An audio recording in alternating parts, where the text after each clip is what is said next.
dari Amar Zoni. Abang sebagai praktisi hukum gimana menilainya nih bang? Oke, selamat sore. Saya Dr. Firman Chandra, saya advokat lawyer dan pemilik Fatur Travel Indonesia, Biro Perjalanan Umroh Haji terpercaya di Indonesia. Terkait dengan eksepsi dari artis A. Jadi eksepsi itu adalah masuk ke hukum acara pidana.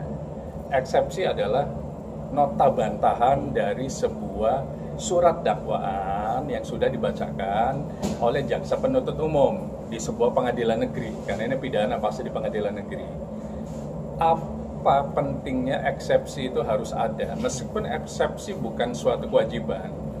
Eksepsi selayaknya seperti kami di Firman Chandra Law Firm itu harus dibuat. Karena apa? Supaya hakim memutus di putusan selanjutnya adalah mengabulkan eksepsi sehingga terdakwa bebas demi hukum, sebenarnya itu. Dan teman-teman yang harus dipahami pada saat membuat eksepsi itu adalah jangan masuk ke pokok perkara, tapi masuk bantahan saja. Masuk ke bantahan dari tata cara penulisan. Makanya kalimat eksepsi biasanya ada kalimat kabur, obskur libel. Itu adalah kalimat-kalimat bahwa dakwaan yang dibacakan atau sudah dibacakan oleh jaksa penuntut umum terhadap perkara pidana nomor sekian-sekian PN Jakarta 2025 misalnya, itu batal demi hukum. Misalnya, eksepsi yang tepat dan patut adalah ternyata pada di dakwaan dicantumkan namanya berbeda dengan yang ada di KTP. Itu bisa dieksepsi. Yang kedua adalah alamat. Yang ketiga adalah alamat KTP, nomor KTP, kemudian status profesi dari terdakwa tersebut. Tujuannya apa? Supaya jelas jangan-jangan bukan terdakwa yang didakwakan, karena namanya beda semuanya. Sehingga apa? Hakim pengadilan negeri yang 3 orang tersebut ditambah panitera itu memutus bahwa terdakwa bebas demi hukum. Bebas demi hukum artinya bebas dari dakwaan. Fokus di situ saja. Goalnya adalah di putusan sela. Jadi hukum acara pidana itu putusannya ada 2 di pengadilan negeri itu. Putusan sela dan putusan majelis hakim yang ada amar putusannya. Eksepsi, nota bantahan, goalnya di sana. Gimana caranya bisa mematahkan argumentasi dakwaan dari jaksa penuntut umum, termasuk hal-hal yang sifatnya data-data pribadi dan pasal-pasal. Misalnya, kalau memang mau ngomong pasal, ternyata pasalnya bukan pasal terkait dengan pidana narkotika di Undang-Undang Nomor 35 Tahun 2009. Ternyata pasalnya penipuan. Dari situ udah jelas bahwa dakwaannya obskur libel, dakwaannya kabur. Nah itu yang dieksepsi supaya putusan sela majelis hakim di minggu berikutnya memutuskan apakah mengabulkan eksepsi atau mengabulkan dakwaan. Kalau mengabulkan eksepsi, sidang berhenti, sidang selesai, dan terdakwa bebas demi hukum. Tapi kalau mengabulkan jaksa penuntut umum, berarti sidang masuk ke pokok perkara dengan menghadirkan saksi-saksi dari jaksa penuntut umum, termasuk alat bukti, dokumen lainnya, termasuk saksi ahli. Kemudian ada dokumen dari terdakwa, kuasa hukum, saksi dan saksi ahli.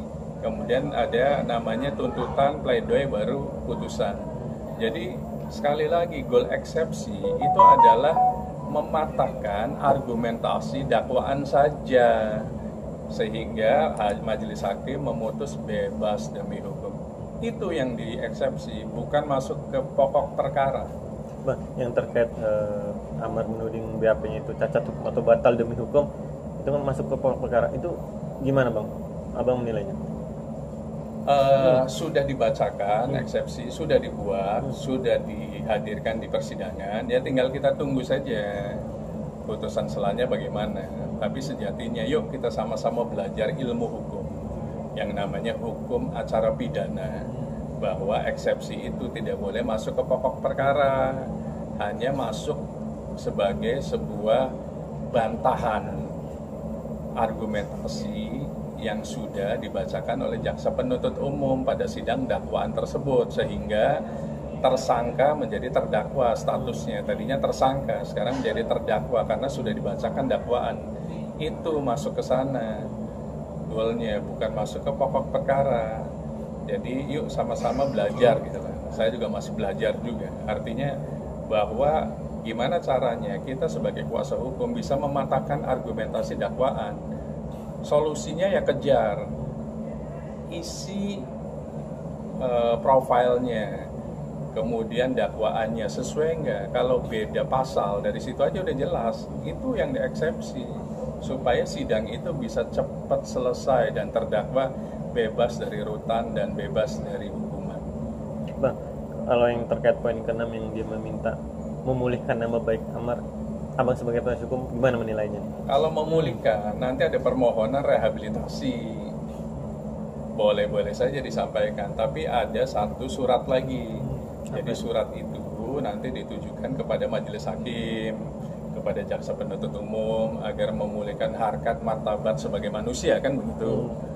Nah itu nanti yang penting adalah fokus gimana caranya eksepsi dikabulkan oleh majelis hakim. Yang penting bebas dulu gitu, bebas dari dakwaan jaksa penuntut umum. Misalnya masa penahanan berakhir atau apa, nah itu yang dieksepsi. Jadi yang penting itu masalah memperbaiki nama baik dan lain-lain, itu nanti ada permohonan rehabilitasi kepada yang menahan, baik kepolisian, penyidik, atau mungkin jaksa, atau mungkin dari majelis hakim. Tapi fokus utama bebas demi hukum. Gimana caranya? Berarti eksepsi harus lebih baik.